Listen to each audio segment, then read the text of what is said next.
Bonjour à toutes et à tous et bienvenue sur yvesbonis.fr. Aujourd'hui, je suis ravi d'introduire une vidéo que je voulais vous montrer depuis quelques jours déjà, une vidéo d'une conférence du grand botaniste français Francis Allais, que j'ai eu la joie et la chance de rencontrer pendant toute une journée en fin janvier 2015. Et donc j'ai eu la chance de pouvoir capter la conférence qu'il a donnée ce jour-là à l'Université Inter-Âge de Versailles, le sujet étant les forêts tropicales primaires. Alors deux choses importantes dans cette introduction. D'abord, qui est Francis Allais et pourquoi il est le mieux placé, peut-être un des mieux placés au monde pour vous parler de cet environnement-là. Et puis, pourquoi en tant que manager ou en tant que dirigeant, vous avez tout intérêt à la regarder jusqu'au bout. La première chose, les forêts tropicales primaires, c'est 70% de la biodiversité mondiale. C'est là-bas que ça se passe. Or, Francis Allais est l'un des hommes les plus éminemment compétents pour parler de cet endroit-là, pour parler de ces milieux très particuliers. Il est l'un des hommes qui, depuis 50 ans, dédient leur vie à la compréhension et à l'étude de ces forêts tropicales primaires. Et comme on le sait, elles sont de plus en plus rares, donc il est plus que jamais important d'entendre le discours de ces hommes qui y vont et qui la comprennent et qui l'aiment. Et puis la deuxième chose arrive tout naturellement, pourquoi en tant qu'entrepreneur, en tant que manager, en tant que dirigeant, il est important d'écouter Francis Allais vous parler des forêts tropicales primaires? Eh bien parce que 70% de la biodiversité mondiale, ça représente aussi 70%, peut-être même plus, des stratégies mises en place par le vivant pour résoudre des problématiques que nous commençons seulement à nous poser. Il ne faut quand même pas oublier qu'il y a du vivant sur la Terre depuis près de 4 milliards d'années, que ça fait plus de 300 millions d'années qu'il y a des arbres sur cette planète, et cette planète, si elle grouille de vie, et si malgré le fait que chacun soit en compétition alimentaire, etc., si malgré le fait qu'il y ait eu déjà 5 grandes extinctions de masse sur la planète et qu'on soit en plein dans la 6e, si malgré tout ça, il y a encore de la vie sur Terre, alors clairement on a des leçons à prendre. Parce que la 6e, elle est quand même principalement de notre fait. Donc voilà. Dans une optique ultra positive, je vous encourage vraiment à regarder, à vous inspirer, à vous régaler de ce que Francis Allais va vous raconter pour les 45 prochaines minutes. Et vous verrez que si moi j'ai eu tout de suite à cœur de rencontrer cet homme dès que je l'ai rencontré, c'est parce que c'est un vulgarisateur fantastique. Je vous garantis que dans les 45 prochaines minutes, il n'y a pas un moment où vous serez perdu, il n'y a pas un moment où vous allez vous ennuyer. Je vous souhaite vraiment une excellente conférence, un très bon visionnage, et je vous dis à très bientôt pour de nouvelles aventures dans de nouveaux ponts entre l'entreprise et le vivant. C'était Yves Bonis pour Végétal Native. Merci. Merci beaucoup de m'avoir invité à venir parler des forêts primaires, qui est un sujet qui m'intéresse depuis très très longtemps. C'est peut-être un peu ambitieux, mais mon but, c'est de vous donner envie d'aller voir ça. C'est faisable, mais il faut se dépêcher, parce que ça disparaît très très vite. Je voudrais commencer par le paradoxe de ces forêts. C'est que dans le monde entier, elles se ressemblent, mais elles sont en même temps totalement différentes. Imaginez cette expérience absurde. Afrique, Amérique, Asie, Mélanésie, et arrivé sur place, je demande à cette personne, dans quel continent êtes-vous? Eh bien, c'est pas facile du tout, parce que la forêt est la même. Les mêmes grands arbres, les mêmes lumières, les mêmes odeurs, les mêmes sons. Donc c'est pas facile. Déjà, assez bon naturaliste pour s'en sortir. Je voudrais expliquer tout d'abord en quoi ces forêts diffèrent des nôtres. C'est pas si facile de mettre la main sur la vraie différence entre des forêts d'Europe ou des États-Unis, peu importe, des forêts de ces latitudes 40-45 par rapport aux forêts de l'équateur. On pense souvent que les arbres sont beaucoup plus grands et beaucoup plus gros. Eh bien, c'est faux. Les plus grands arbres du monde ne sont pas dans les forêts tropicales.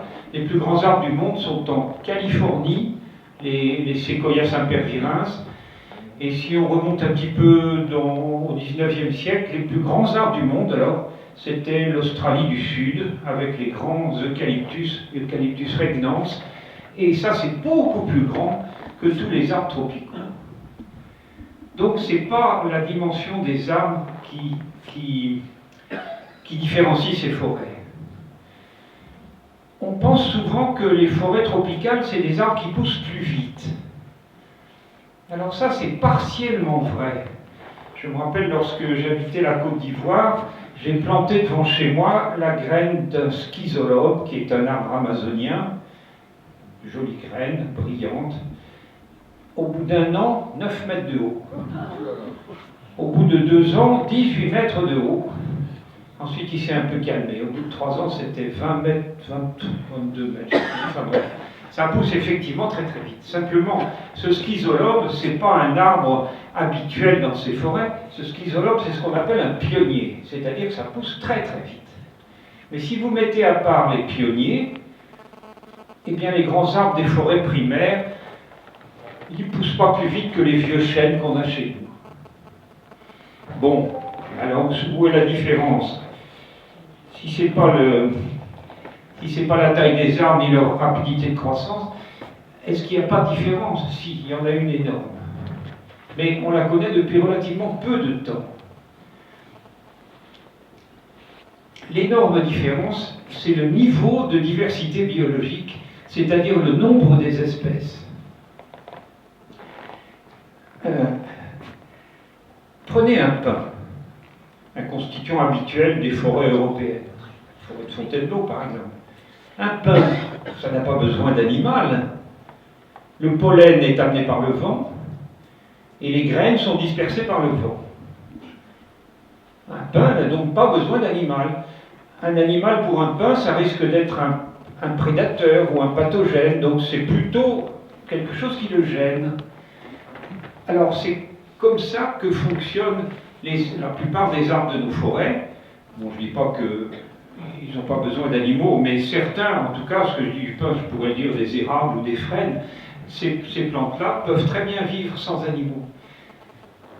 Je voudrais dire aussi que dans les forêts qu'on a ici, le facteur écologique essentiel, c'est le froid hivernal, bien sûr, on est en plein dedans. Les arbres perdent leurs feuilles, ils ne poussent pas. C'est l'événement climatique majeur de l'année. Rien de tel, bien sûr, dans les forêts équatoriales, puisqu'il n'y a pas de saison. Il fait chaud et humide en permanence.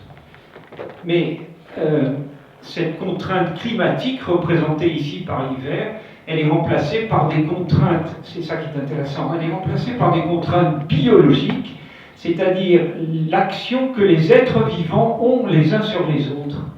Et ils sont beaucoup plus nombreux qu'ici. Alors ces actions-là, on peut mettre quelques noms. La prédation, le parasitisme, la symbiose, le commensalisme, le mimétisme. Vous trouvez des animaux qui procèdent je pense notamment à des fourmis, qui procèdent à du jardinage, qui procèdent à de l'élevage de pucerons. Bref, vous avez des interrelations entre les êtres vivants qui sont extrêmement compliquées, riches et compliquées. Alors voilà une forêt primaire. Il y a un petit bonhomme là-dedans, mais je ne le trouve jamais. Il n'est pas gros, hein. Je suis embêté de ne pas pouvoir vous le montrer tout de même. Enfin bon, peu importe. C'est à 5 degrés de latitude, donc on est tout près de l'équateur. C'est la Guyane française, piste de Saint-Élie. Alors vous voyez que les arbres sont... Enfin, le grand qui est à gauche, il est pas mal, mais il a 45 mètres.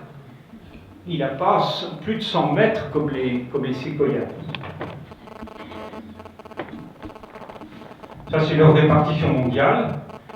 Donc, en gros, il y a 4 forêts tropicales: Amérique, Afrique, Asie et Mélanésie. Mélanésie, c'est essentiellement l'Australie et la grande île de Nouvelle-Guinée qui est au-dessus de l'Australie. En noir, c'est des forêts d'un type particulier qui poussent le pied dans l'eau de mer et qu'on appelle les mangroves. Il y a encore moins de saisonnalité dans les mangroves qu'ailleurs, puisqu'il Il n'y a même plus de saison sèche, étant donné que ces arbres-là poussent le pied dans l'eau de mer.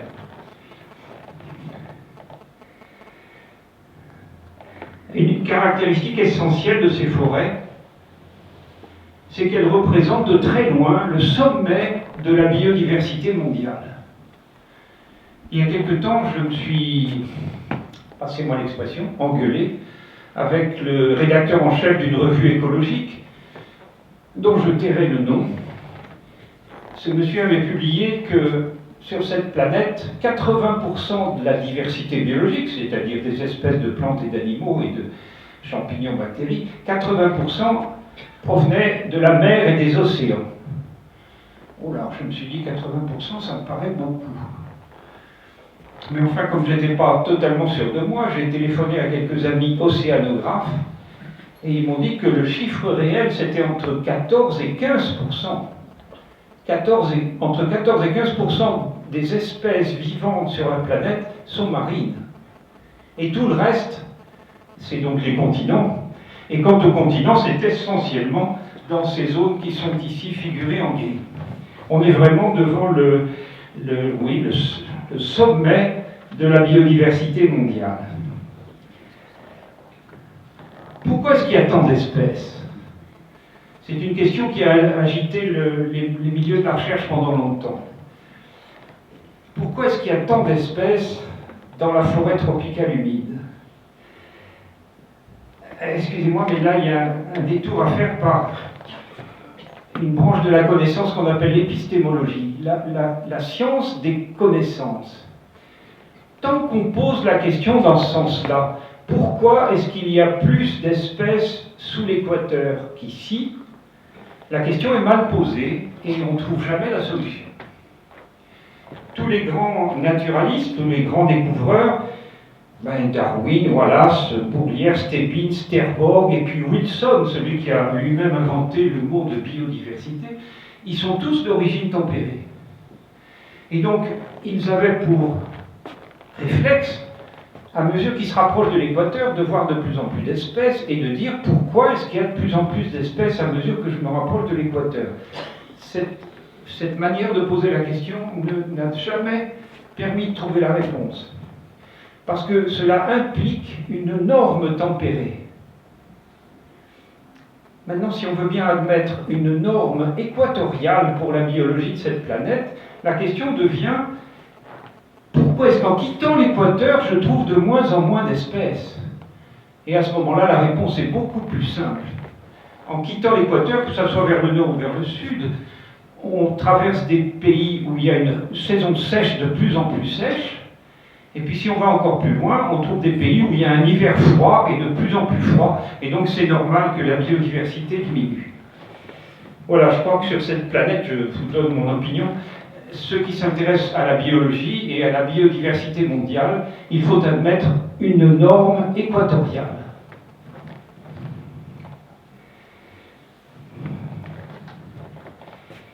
Alors, la diversité, on va la rencontrer partout.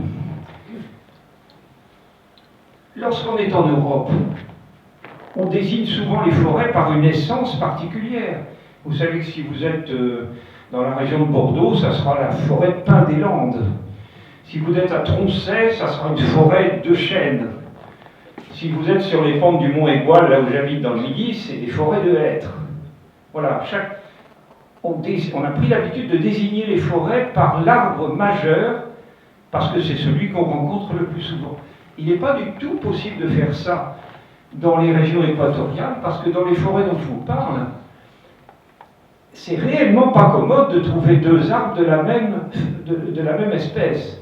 Il faut souvent faire plusieurs kilomètres pour retrouver la même espèce. Donc vous ne pouvez pas dire c'est une forêt de ceci ou de cela. Le nombre des espèces est très élevé. On a par exemple 100 espèces d'arbres par hectare. Vous voyez, c'est des chiffres très importants. Je ne vais pas m'étendre longtemps sur ces arbres, mais je voudrais dire que il y a une règle générale qui me semble que tout le monde doit connaître, c'est que les petites herbes que nous avons ici, elles ont des parents arborescents dans les forêts équatoriales. J'imagine que tout le monde connaît les violettes. bon, petites herbes au ras du sol, eh bien, les violettes équatoriales, c'est des arbres. Tout le monde connaît les myosotis, j'imagine, des petites herbes à fleurs bleues charmantes. Eh bien, les myosotis, enfin, pas les myosotis, mais les plantes les plus proches des myosotis, avec lesquelles probablement on pourrait les croiser d'ailleurs, ce sont des grands arbres tropicaux qui servent qui sont utilisés comme source de bois. C'est des arbres qu'on abat et qu'on débite pour faire des planches. On a ici les plantes les plus banales et les plus basses. Et bien, les pâquerettes arborescentes des régions équatoriales, c'est des arbres qui dépassent facilement 50 mètres de hauteur. C'est la même famille. Si vous avez les fleurs côte à côte, c'est très facile de voir que c'est la même chose, c'est la même famille. Voilà, c'est une règle qui me paraît intéressante. Les ancêtres arborescents de nos herbes d'ici sont dans les forêts équatoriales.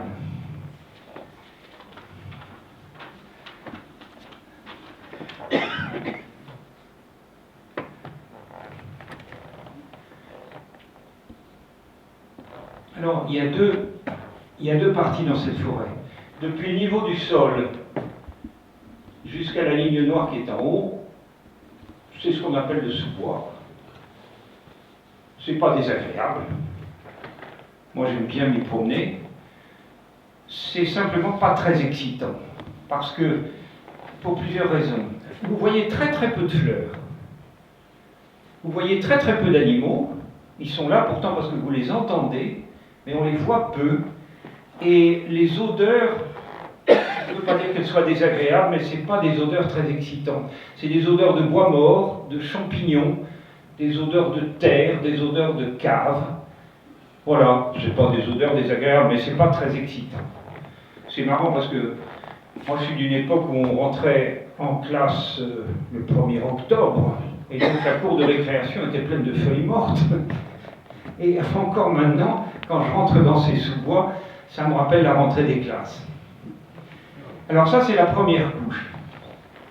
Il y a une deuxième couche qui est soulignée en noir, là, qui est la canopée. Alors là, c'est complètement différent, parce que c'est extrêmement éclairé, bien sûr, 100% de l'éclairement. Une énergie solaire énorme, d'autant plus qu'on est sous l'équateur, donc le soleil est vertical et très puissant. Il y a des ultraviolets, il y a beaucoup de vent. L'humidité est très variable, de 100% à 30% au cours de la journée, alors que là c'est humide en permanence. Mais il y a un point très important sur lequel j'attire votre attention, c'est ce qui concerne les animaux. 75% de la faune se trouve dans la couche qui est marquée en noir épais là-haut, et dans tout le reste, c'est seulement 25%. C'est la raison pour laquelle on voit relativement peu d'animaux dans le sous-bois.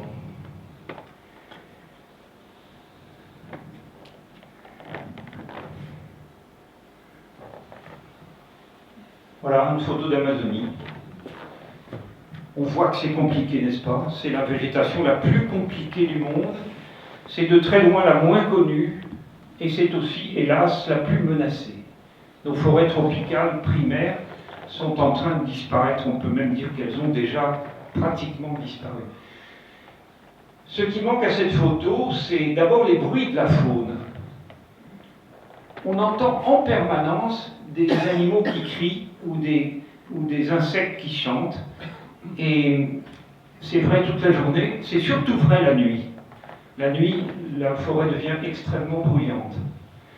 Il manque aussi les odeurs de feuilles mortes dont je vous parle. C'est tellement compliqué qu'il est absolument impossible pour un cerveau humain de dominer cet écosystème-là. La seule connaissance que nous pouvons en avoir, c'est une connaissance collective. Quand je vais là-dedans, moi je suis accompagné d'entomologistes, d'herpétologues qui s'occupent de reptiles et de batraciens. Voilà, chacun a sa spécialité. Moi, la mienne, c'est la botanique. La pluviométrie est énorme. Il faut au moins 3 mètres d'eau pour qu'on puisse parler de forêt équatoriale. Ça, c'est le minimum. Je vous rappelle qu'ici, dans le bassin parisien, on n'atteint pas le mètre. Bon, il faut 3 mètres d'eau. Ça, c'est le minimum. Mais il n'y a pas de maximum. Il y a des endroits comme le Chocó de Colombie où on a 10 mètres d'eau par an. La forêt s'en porte très très bien, une forêt magnifique. Alors l'humidité, elle est facile à percevoir parce que en fin de nuit, vers 3 heures du matin, la température baisse un peu. Comme l'air est saturé d'humidité, vous êtes dans la brume. Tous les matins, de toute l'année, on se réveille dans la brume. Il y a une incidence directe, c'est ces jardins suspendus qu'on voit sur toutes les grosses branches de cette photo. C'est tellement humide que des plantes poussent sur les grosses branches et ça fait des jardins suspendus avec des milliers d'espèces, dont d'ailleurs l'inventaire est très loin d'être terminé. C'est essentiellement des fougères, des orchidées et des aracées, et aussi des bégonias et des choses comme ça. Bref, des quantités de jardins suspendus, et vous voyez que ça peut correspondre à des accumulations considérables de terreaux suspendus. Alors ça, c'est mon problème, je dirais quotidien quand je suis dans ces forêts. Comment mettre un nom sur un arbre comme ça? Je ne vois pas le haut. On a l'impression de le voir. Mais en réalité, ces grosses feuilles vert sombre qui sont là, ce n'est pas l'arbre. C'est une plante épiphyte qui est accrochée et qui envoie vers le sol ces grandes racines qui sont là. Alors les feuilles elles-mêmes, j'ai même de la peine à les voir. Bien sûr, je vais trouver des feuilles mortes sur le sol, mais elles tombent de tellement haut que ça va couvrir une surface très considérable. Très difficile d'utiliser les feuilles pour l'identification, donc on est obligé d'utiliser les caractères de la base du tronc. Vous voyez que ça, c'est ce qu'on appelle un arbre à contrefort, avec des espèces de palettes comme ça. Eh bien, et voilà, il y a des arbres à contrefort et des arbres qui n'en ont pas. Vous prenez un couteau, vous faites une petite entaille dans le contrefort, vous écoutez, il y a les arbres qui font du bruit comme un soda qu'on débouche, et puis des arbres qui n'en font pas. Il peut couler un latex blanc très abondant, particulièrement typique en Amazonie avec les VA, ou alors il coule un liquide qui ressemble à du sang. Il peut couler un liquide bleu incroyable. Bref, tout ça. Et puis, j'oublie les odeurs. Il faut sentir cette blessure, et les odeurs, alors, nous renseignent sur la famille. Mais ça, c'est compliqué, les odeurs, parce qu'on ne peut pas les décrire, on ne peut faire que des comparaisons. Nous avons en Guyane française un arbre qui sent la voiture neuve. C'est impossible à décrire, mais tout le monde voit bien ce que ça veut dire. Un arbre qui sent mon urine quand j'ai mangé des asperges. Bon, c'est pour vous dire qu'on est obligé de faire appel à des comparaisons comme ça, et c'est stable. D'une année sur l'autre, on retrouve ces couleurs de latex et ces odeurs curieuses.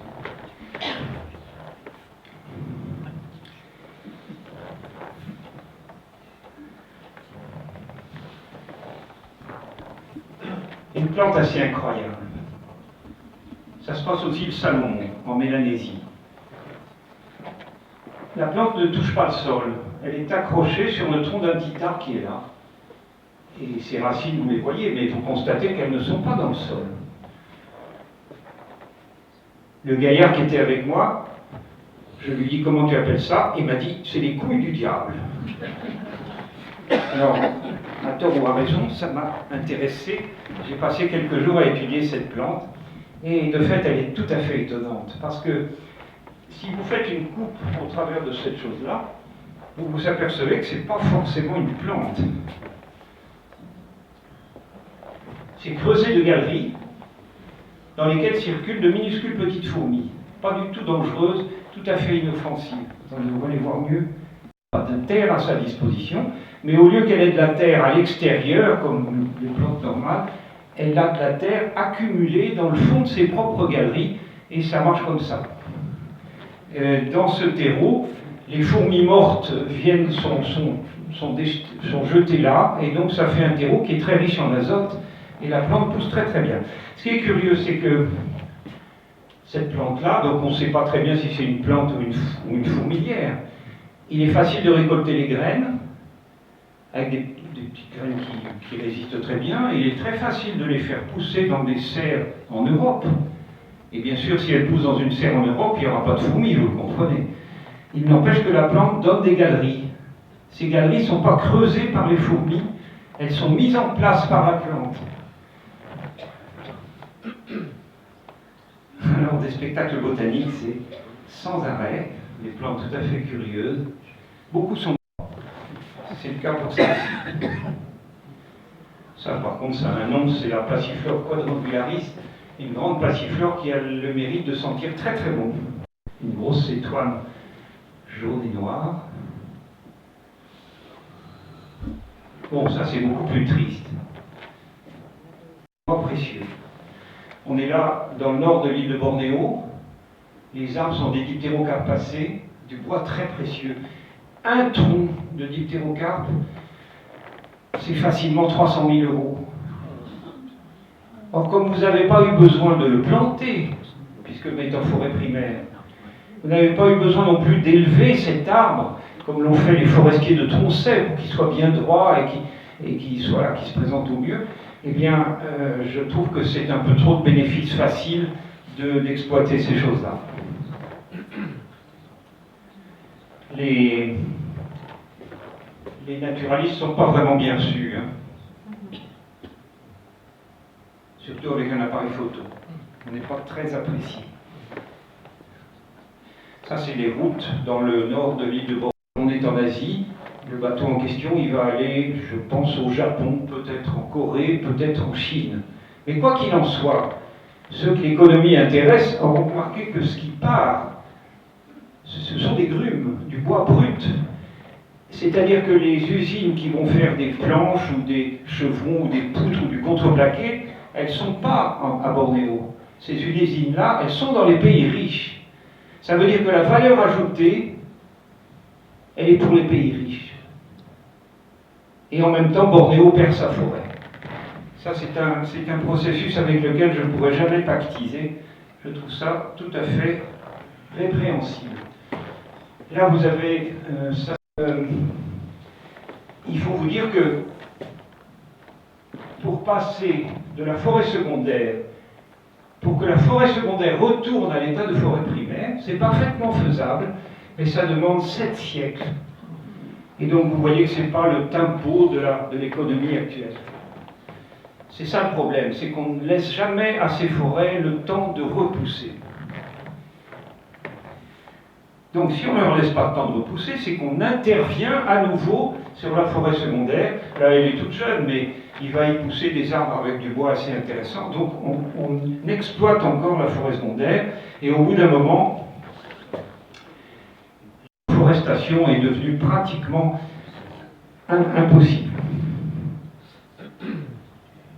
Les arbres timides, c'est un beau spectacle des forêts tropicales humides, ça. Des arbres qui ne veulent pas toucher leurs voisins. C'est ce qu'on voit dans le dessin du haut. On dit qu'ils sont timides. Il n'y en a pas beaucoup d'arbres timides. Il y a une 50aine d'espèces. Et ça peut être amusant, mais les plus timides sont les plus grands. Quand l'arbre devient très vieux, la timidité apparaît dans sa propre couronne, tout en restant vérifiée par rapport aux arbres voisins.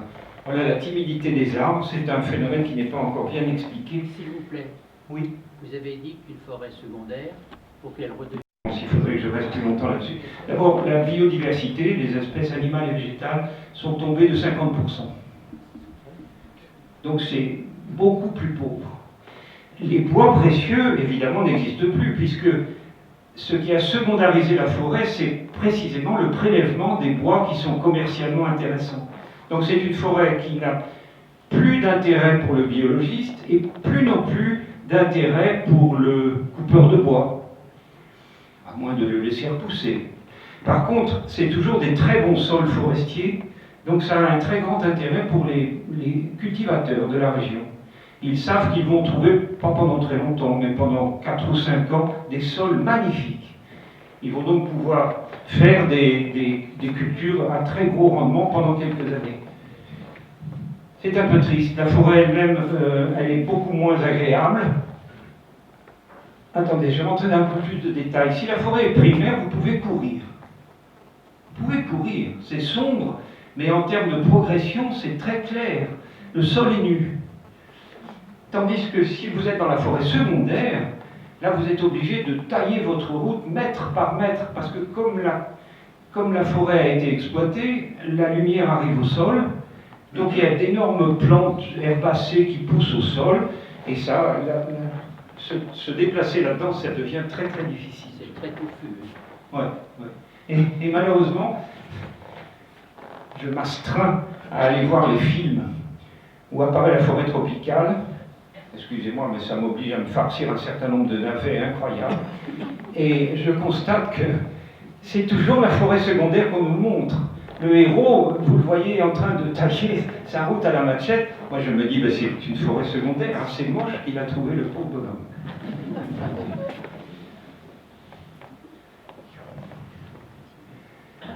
Alors ça, c'est la couche noire de mon dessin de tout à l'heure, c'est la canopée. Le vrai visage de la forêt, c'est ça.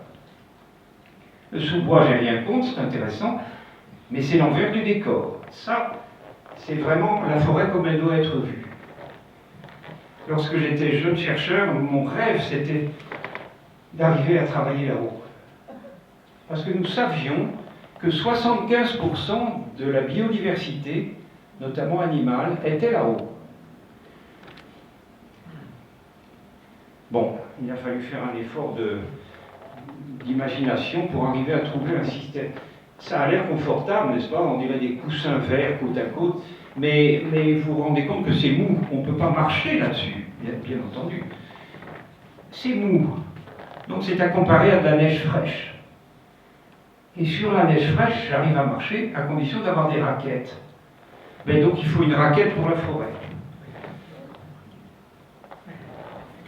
Donc 1 kg du mètre carré, et ça la forêt est parfaitement capable de porter 1 kg par mètre carré. Alors le transporteur, le dirigeable qui est là, ça n'a rien de particulier, c'est un objet qui est en vente en Grande-Bretagne, il y a des usines qui fabriquent ça. Et l'objet intéressant, c'est cette grande raquette dont l'auteur est Gilles Eversholt, l'architecte qui est là, au milieu de sa propre création. Alors on pose ça sur la forêt, on tourne au camp de base, et nous on a 600 mètres carrés de canopée à notre disposition. Ça c'est passionnant. C'est absolument passionnant. On a 4 ou 5 arbres, une vingtaine de lianes, et des milliers de ces plantes épiphytes qui forment des jardins sur les hautes branches. Et puis la faune est là aussi. La faune est extrêmement riche dans ces hauteurs-là. Voilà deux entomologistes, un de Montpellier, l'autre de Kyoto. Ouais, Kyoto. Ils échangent des échantillons d'insectes. Alors vous voyez la structure de ce radeau, il y a des tubes pneumatiques sur lesquels on peut marcher, c'est comme les bords d'un bateau Zodiac. Et puis par ailleurs, il y a un filet en aramide extrêmement solide, donc on peut marcher sur les 600 mètres carrés. On peut monter du matériel, pas trop lourd. Ça n'a pas la prétention d'être plat, hein. Ça épouse la forme des arbres, mais enfin, ça permet de marcher là-dessus. Et puis la nuit venue, mais c'est pas compliqué, c'est comme un énorme hamac, donc on trouve un endroit pour s'étendre. Il suffit d'un petit duvet et on est très bien. Vous remarquez que ces jeunes gens, ils n'ont pas de moustiquaires. Il n'y a pas besoin. Mais je voudrais expliquer ça. Il y a tellement d'espèces dans ces forêts primaires, il y a tellement d'espèces que dans chaque espèce, il y a très peu d'individus. C'est une question de place, tout simplement. Alors il va peut-être passer un moustique dans la nuit, c'est possible.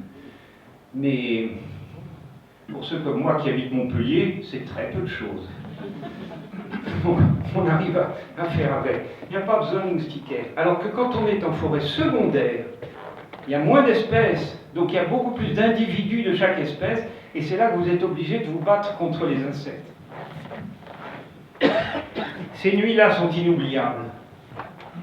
Ça, c'est les plus belles images de la forêt tropicale primaire, c'est les nuits sur la canopée, parce que d'abord, si vous montez dormir là, c'est qu'il fait beau. On ne va pas monter un soir d'orage. Donc vous avez la Voie lactée au-dessus de vous. En regardant par les trous du filet, vous avez les lucioles qui clignotent. Vous êtes entouré de lumière. à partir du moment où le soleil est couché, il se lève un orchestre incroyable, une espèce de symphonie. Toute la faune se met à crier. Essentiellement des grenouilles, plutôt des rainettes arboricoles, énormément d'insectes, et puis des oiseaux de nuit, et puis des primates, et toute la faune se met à crier. Donc c'est un spectacle incroyable. Il faut ajouter à ça que la nuit, les fleurs sentent beaucoup plus. Beaucoup de fleurs d'ailleurs ne s'ouvrent que la nuit parce que leurs pollinisateurs sont nocturnes. Alors, je peux vous dire que les nuits là-haut c'est inoubliable et moi je m'efforce de ne pas dormir parce que c'est dommage. C'est d'ailleurs assez facile de ne pas dormir parce que c'est un peu comme si vous dormiez dans une serviette de toilette humide. Mais cependant, ceux qui ont fait l'expérience, je peux vous garantir qu'ils n'ont qu'une envie, c'est de recommencer. Ça, si on aime la vie, c'est vraiment là que ça se passe. La forêt tropicale primaire et l'être humain. Enfin, c'est un vrai drame, ça. D'abord, je voudrais dire que nous autres, êtres humains, en tant qu'espèce zoologique, nous sommes originaires des canopées de forêt équatoriale. Ça s'est passé il y a à peu près 25 millions d'années en Afrique de l'Est. C'est là qu'ont pris naissance les ancêtres de l'être humain. Nous sommes, excusez-moi, je ne veux pas être discourtois, mais nous sommes des primates, n'est-ce pas? Et comme tous les primates, nos ancêtres sont arboricoles. Donc nous sommes des descendants d'animaux arboricoles. Le premier qui a dit ça, c'est pas récent, c'est Darwin. Il a fait le tour du monde sur le Beagle, il est rentré en Grande-Bretagne, il a réfléchi longtemps, il a pesé ses mots, et il a dit cette phrase incroyable, l'homme descend du singe. Bon, maintenant on dirait plus ça comme ça, parce que l'homme et le singe sont contemporains, donc l'un ne peut pas descendre de l'autre. Dans le langage actuel, on dirait l'homme et le singe ont un ancêtre commun. Mais bon, ça ne change pas grand-chose. Quand Darwin a dit ça, 1859, c'était l'époque de la reine Victoria, et les Anglais de l'époque victorienne étaient horrifiés à l'idée d'avoir des singes pour ancêtres. Vous imaginez un peu? En plus des singes africains, précisément la région où la Grande-Bretagne établissait son empire colonial à la même époque. Alors, on a dit, Monsieur Darwin est l'homme le plus dangereux d'Angleterre. Pour bonhomme, il faisait de la recherche, avec simplement une vision en avance sur ses contemporains, pas vraiment dangereux. Il y a une dame de la bonne société qui a dit, pourvu que ce petit monsieur Darwin se trompe, et si par malheur il avait raison, pourvu que cela puisse rester entre nous. Et bien entendu, c'est pas resté entre nous, parce que l'origine de l'homme, ça nous concerne tous. Donc voilà, je commence par dire ça, nous sommes originaires de là-haut. Il y a d'ailleurs dans toutes ces forêts, Afrique, Amérique, Asie, Mélanésie, des ethnies forestières. Madame Lanchantin en a présenté une, celle des Amérindiens. Il y a des ethnies forestières qui habitent là en parfait équilibre avec la forêt, qui n'ont jamais abîmé la forêt, tout simplement parce qu'ils en ont besoin. Ils ne vont pas la détruire, sinon ils ne pourraient plus vivre. Je les connais mal, excusez-moi, je ne suis pas anthropologue. J'ai avec eux des rapports très cordiaux, parce qu'on se rencontre à chaque fois, que ce soit les pygmées baka en Afrique centrale, ou les orang-koubou à Sumatra, ou les papoutes de Nouvelle-Guinée, ou les Amérindiens. Je les aime bien, mais je les connais mal. Donc il valait mieux que Madame Lanchantin en parle elle-même. Je suis tout de même choqué par le fait qu'ils ne sont pas si écolos que ça, contrairement à ce qu'on croit. J'en ai vu qui rencontrent en forêt un petit arbre couvert de fruits, et bien au lieu de grimper ou de secouer l'arbre, ils le coupent. Alors je dis au gars, mais pourquoi tu le coupes? Ben, il me dit, je le coupe parce qu'on les a toujours coupés. C'est précisément comme ça qu'on se prive d'une ressource dans l'avenir. Mais bon, enfin, je ne veux pas dire du mal de ces gens-là, mais ils ne sont pas toujours aussi écolos qu'on le croirait. Est-ce que c'est agréable pour un Européen? Est-ce que c'est agréable d'être dans ces forêts ou pas? Je vais vous donner deux témoignages contradictoires. L'un est de Gustave Binger, 1887. sur la forêt de Côte d'Ivoire, qui était alors une forêt plantureuse, magnifique, jusqu'à la mer. Qu'est-ce qu'il dit Binger?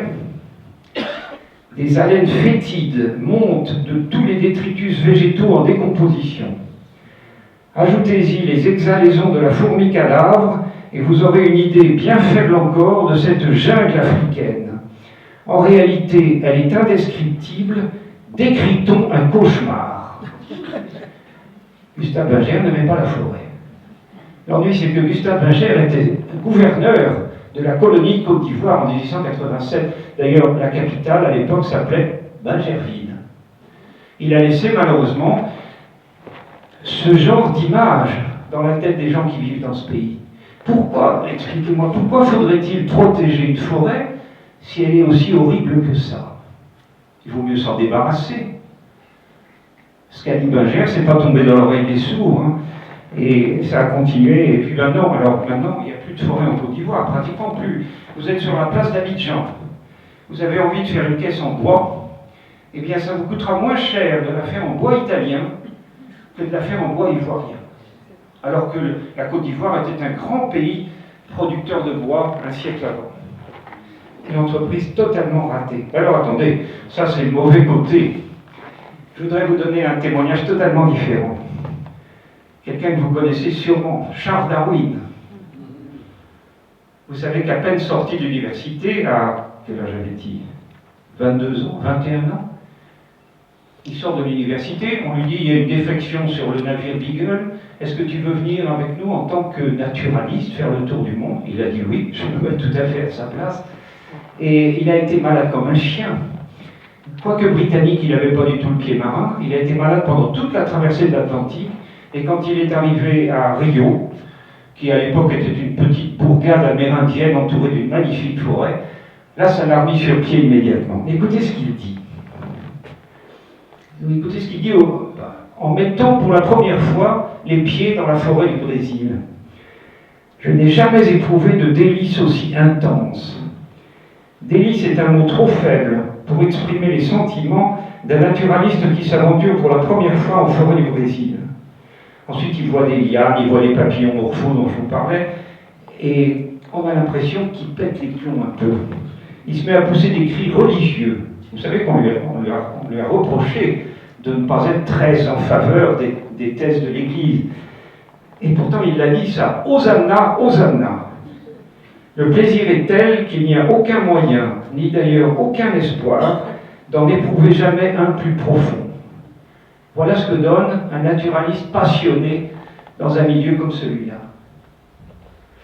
Bon, je tenais à vous donner ces deux points de vue contradictoires, parce que ça se complète bien. Et voilà, eh bien écoutez, ce que je voudrais encore une fois, si vous en avez les moyens, c'est que vous alliez voir ça. Ça mérite. C'est pas sans danger. Un mot des dangers. On va dire, il y a un danger, c'est de se perdre. Vous êtes entouré d'arbres, vous ne voyez pas le soleil, bien sûr, vous faites un tour sur vous-même, et bien vous êtes perdu. C'est le danger. Les morts qui se produisent de temps en temps, c'est parce que les gens sont partis seuls et qu'ils se sont perdus.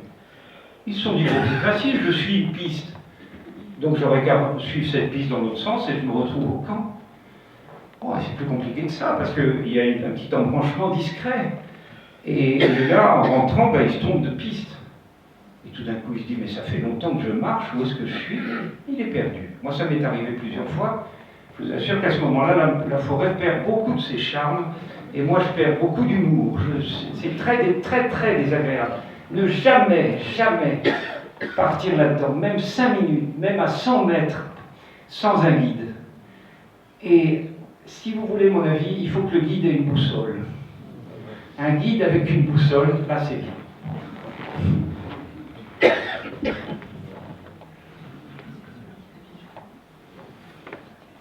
Alors il y a des dangers aussi quand le vent se lève, ce qui arrive de temps en temps à l'approche de l'orage, les branches sont secouées et il tombe du bois mort. Alors ça c'est dangereux. Alors la solution, c'est de sortir immédiatement de la forêt. On peut être loin de la marche forestière, mais il y a de toute façon des cours d'eau partout. Ou vous mettez dans un petit ruisseau, tout simplement, vous n'avez pas d'arbre au-dessus de vous, vous craignez rien. Voilà.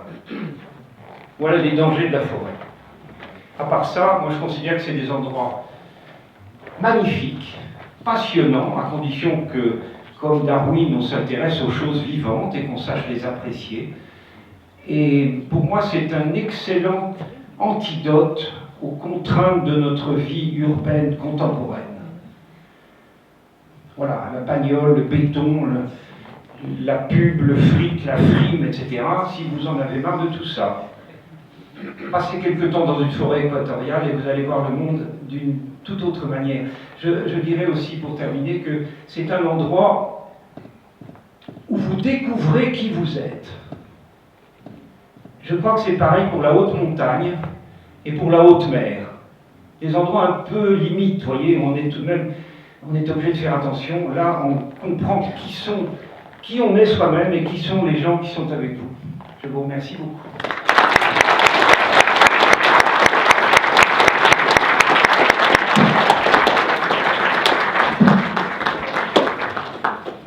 Cette forêt, je connais le Gabon, et j'ai donc, pendant la construction du Transgabonais, navigué, enfin suivi divers travaux de construction de la voie ferrée. Oui, je vois. Et alors, cette forêt, en avion, on avait pas mal de ce genre de moyens de déplacement, bien sûr, on disait que quand on voyait la canopée, c'était des choux-fleurs.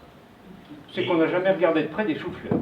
Et des choux-fleurs qui, lorsqu'il y avait un accident, évidemment, un avion tombé, c'était fini. Ah bah, c'est pas fait pour ça. Le chauffeur recouvrait totalement. Donc c'était un danger, si vous voulez, pour les forestiers. Ben, reconnaissez que c'est pas fait pour ça non plus. C'est pas fait pour ça, mais l'avion étant le seul moyen là-bas de déplacement, il fallait bien en passer par là, quoi. Non, excusez-moi. Je fais très souvent cette route-là, soit par le train, soit à pied, soit en canot sur les rivières. Voilà. Oui, c'était, je me plaçais du temps de la prospection avant la mise en place